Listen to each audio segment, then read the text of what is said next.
What's up, ladies and gentlemen? I'm your host, Kobe, back again with another episode with a special guest today. Caylin Allen from Bryan, Arkansas, and I'm here with my boy Tunes. You doing it again. Alright, so tell the people about you. What you do? My name is Caylin Allen, like I said, from Bryan. What I do? I'm a graduate assistant for Arkansas Tech University. I work in diversity, inclusion, and contemporary student services. Currently get my master's degree in student affairs administration. Graduated from UCA with a bachelor's degree in history with a minor in family consumer science.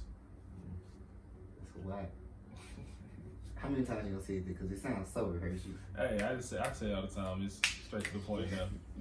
So what exactly do you do as an officer of diversity stuff like that? So essentially, I say associate director, something along the lines of that. I would put it in that boat. Just I advise student groups, program, and do certain things of that nature.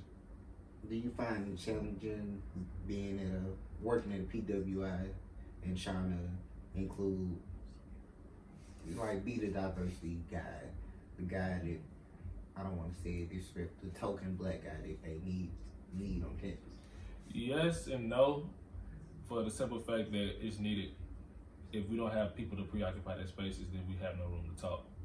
So I can be that medium. Like, I know how to code switch so much as I went to Bryan, so I'm able to code switch and. So you from Bryan, now look out bit. Anyways, but like I'm able to code switch so well that I'm able to articulate what my minority students are saying here and take it to the higher ups and be able to implement different programming practices for them. Interesting. So, how long you been working there? This is my second semester there. Time going by quick. Man, I'll be done next May. Did you just recently get another job? Yeah, I got my internship. I'll be interning in housing and residence life at University of Texas Arlington this summer. Do you feel like with all this, do you feel like you're gonna stay at the collegiate level for a minute, or you're just using this to prepare you into a different sector of education? My goal was to work in college because like I was a history major, so my first goal was to do high school. I was like, I'm gonna teach history, and I thought to myself, like, nah. As much as I did in college, undergrad, I was like, you know what? Let me take it to the college level. So I fell in love with it.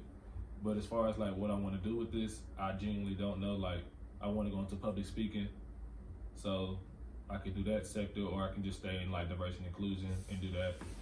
And then like eventually I want to start my own practice with diversity and inclusion. That way I can start my own company and schools will hire me to go in and talk about diversity and inclusion and give training on that for them. I like it because, you know, me and you have a lot of conversations off camera, and I feel like you'll be a great public speaker and shit. So. Trying my best.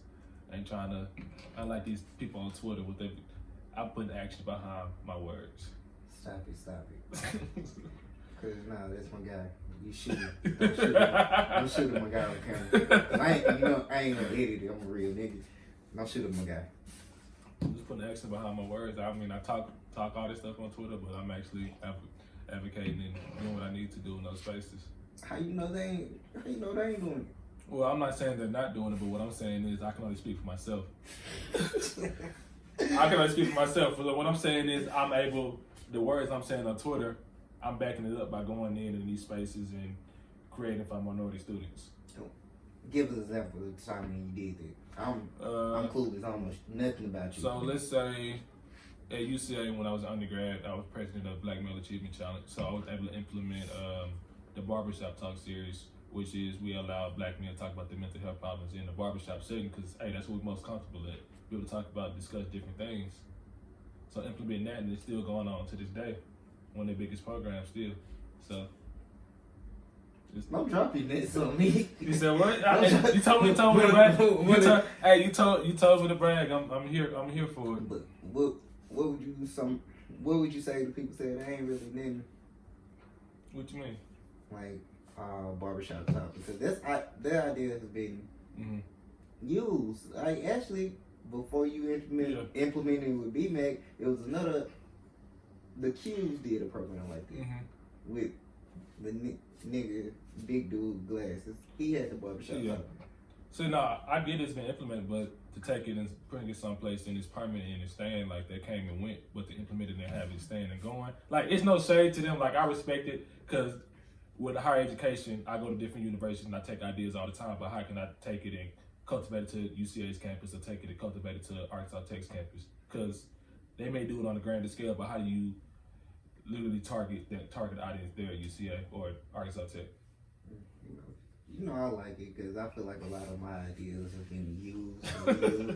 I respect it because I just stole some of your ideas too. But that's what it's not only that. You know, okay, there's a lot of shit I done did or started. I don't get the credit for it, but it's still being used. I mean, but that's what it's there for. Is the one thing I've always told myself is like it's bigger than you.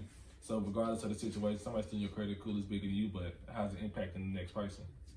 I don't think that's bigger than me.